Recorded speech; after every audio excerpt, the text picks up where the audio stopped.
तो हेलो बच्चों, आ गए आप। आइए चलते हैं हम एक क्वेश्चन की तरफ जो हमारे बोर्ड एग्जाम में हर साल पूछा जाता है। ऐसे समझ लीजिए हर साल वो 3 नंबर में आता है। इस तरीके के क्वेश्चन 7 सेट बनते हैं, 7 सेट में से सातों सेट में पूछा जाता है। ये इतना इंपॉर्टेंट है तो आज हम इसे बिल्कुल स्टेप बाय स्टेप सॉल्व करेंगे, जिससे क्या होगा कि अगर ये क्वेश्चन आए तो हम बिल्कुल अच्छे से सॉल्व कर लें। तो चलिए हम इसे स्टार्ट करते हैं, ज़्यादा समय बर्बाद नहीं करेंगे।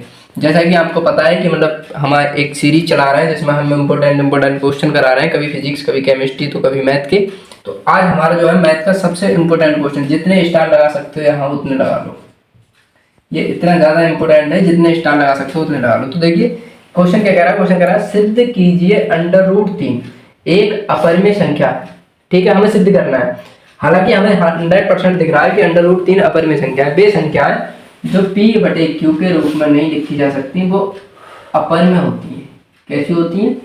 अपरिमेय होती है। तो ये सिद्ध करना है कि इसे हम इस रूप में नहीं लिख सकते। तो देखिए इस तरीके के क्वेश्चन कैसे करते हैं। सबसे पहले लिखेंगे हल। हल के बाद सबसे पहले माना। ये बिल्कुल मैं जैसे मैं कर रहा हूं, अगर आप ऐसे ही सॉल्व करके आ गए तो समझ लीजिए आपके नंबर कोई भी नहीं काट सकता। तो चलिए देखिए, माना √3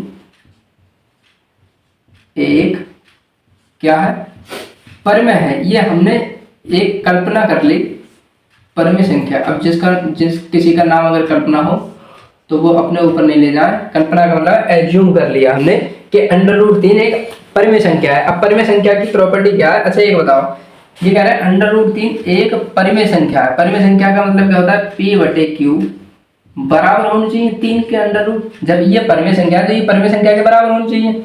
जहां जहां क्या होता है, P, Q ये दोनों होने चाहिए पूर्णांक। ये क्या होने चाहिए? पूर्णांक होने चाहिए। और Q जो है वो ≠0 होना चाहिए। मतलब Q अगर 0 हो गया तो ये अनंत बन जाता है। अनंत नहीं बनना चाहिए। Q ≠0। और जो सबसे इंपॉर्टेंट बात है जिस पे हम क्वेश्चन को सॉल्व करेंगे वो है P और Q का जो HCF है, या हम कहते हैं मास आपा। क्या? मास आपा, हाईएस्ट कॉमन फैक्टर, वो 1 होना चाहिए। इस चीज पे हम सिद्ध करेंगे। अगर कोई भी संख्या परिमेय संख्या है तो उसका मास आपा 1 होना चाहिए।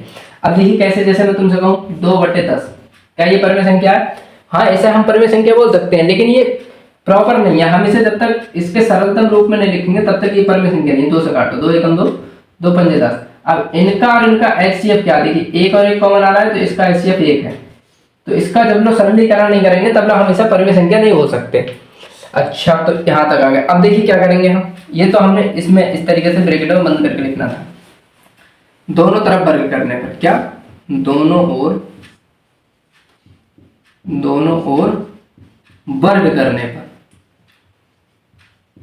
दोनों ओर वर्ग कर दें। क्यों? क्योंकि हमें √3 सही नहीं लग रहा है। तो √3 को अगर हम दोनों तरफ वर्ग करेंगे तो ये बन जाएगा P² Q² √3 का स्क्वायर।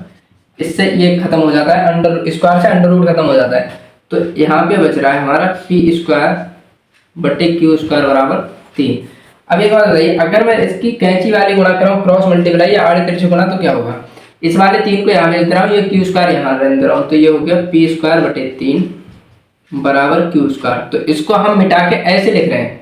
इस Q² को मिटा के मैं कह रहा हूं कि Q² बराबर P²/3। यहां से मैं लिख दे रहा हूं कहीं आपको समस्या हो। P²/3 बराबर था Q² को, तो मैंने Q² पहले लिख लिया और P²/3 मैंने बाद में लिख दिया। अब यहां से देखिए एक चीज बताइए मुझे, मैं आपसे कह रहा हूं कि 25/5 कितना आता है? 5। और 5 को भी मैं 5 से डिवाइड करूं तो कितना आता है? 1। इसका मतलब यह है कि 5 का जो स्क्वायर है वो भी 5 से डिवाइड है। जब 5 का स्क्वायर 5 से डिवाइडेबल है तो 5 भी 5 से विभाजित होगा। तो यहां से अगर हम देखिए कहें P² को अगर 3 से विभाजित, मतलब हमने भाग दिया तो कुछ ना कुछ संख्या मिल रही है हमें। इसका मतलब यह है कि P² 3 से विभाजित है। क्या? P² 3 से विभाजित है। यहां से हम ये बात कह सकते हैं क्योंकि P² को 3 से विभाजित करने पर कुछ ना कुछ संख्या मिल रही है हमें, ये वाली।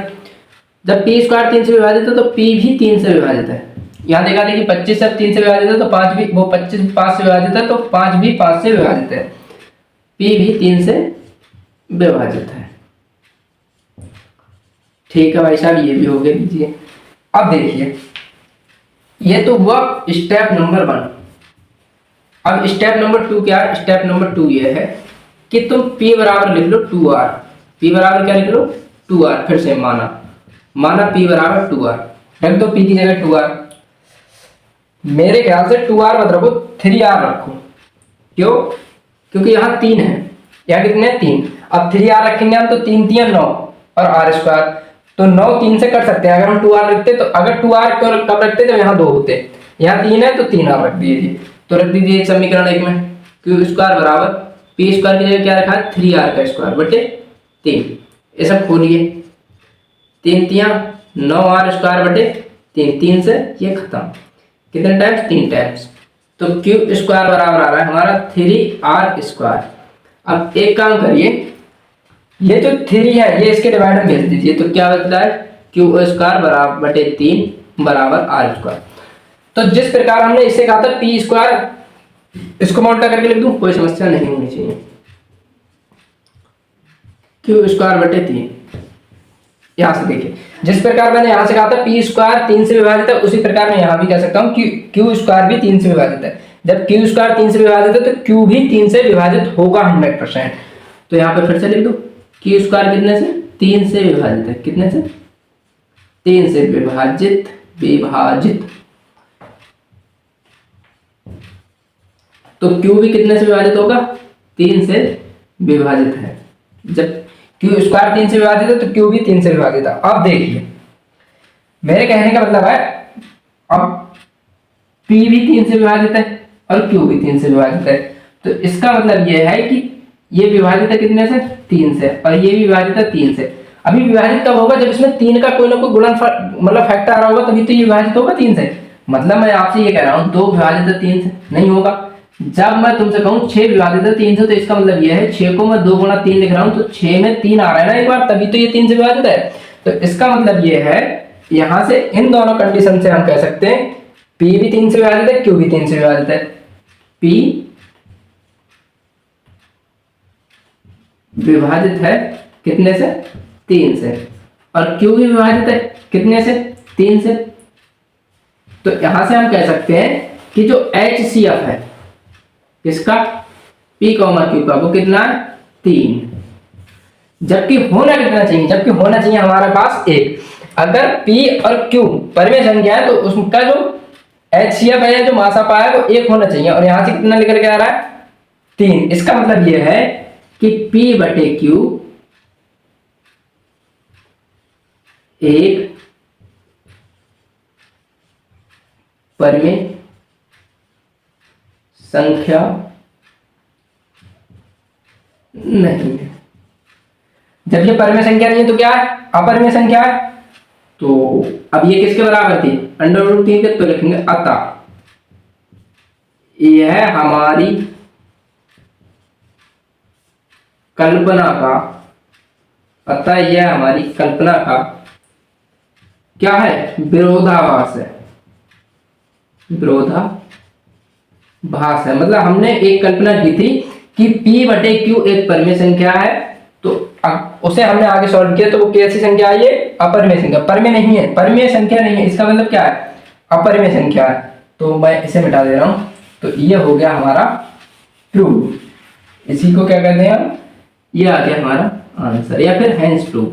तो आई होप आपको ये क्वेश्चन समझ में आएगा। अब कुछ लोग, मतलब बहुत सारे लोग इस क्वेश्चन को सॉल्व कराते हैं, तो उनका अलग अलग नजरिया रहता है। मुझे इस क्वेश्चन को इसी तरीके से करना सबसे अच्छा लगता है, और ये बेस्ट मेथड भी बोल सकते हैं हम। और ज्यादा लाइन में नहीं, सिर्फ आपको यहाँ ध्यान रखना है कि P बराबर 3R रखना है या 2R रखना है। अगर यहाँ 2 है तो 2R रखना है, 3 है तो 3R रखना है। अब यहाँ 5 होते तो 5R रख देते, क्योंकि हमें काटना है यहाँ पे, तभी तो हम कह सकते हैं। और ये दोनों सेम कर रहे हैं, जैसे P स्क्वायर 3 से जा रहा था तो Q स्क्वायर को भी 3 से ही विभाजित करना है, जिससे हम कहते हैं कि इनका जो HCF निकल के आएगा वो एक ही संख्या आएगी, कॉमन संख्या होनी चाहिए, तभी HCF इनका सेम निकल के आएगा। तो ये क्वेश्चन 2 नंबर में हर साल, 2 से 3 नंबर में हर साल पूछा जाता है। आई होप आपको ये क्वेश्चन बहुत ही आसानी से समझ में आया होगा, और आपको जो सॉल्व करने का तरीका है वो बिल्कुल सेम रखना है, उसमें बिल्कुल भी छेड़खानी नहीं करनी है। तो चलिए अब चलते हैं आगे की ओर, और ये क्वेश्चन आई होप आपको बहुत ही अच्छे से समझ में आया होगा। फिलहाल आज के लिए इतना ही, अब बढ़ते हैं हम आगे।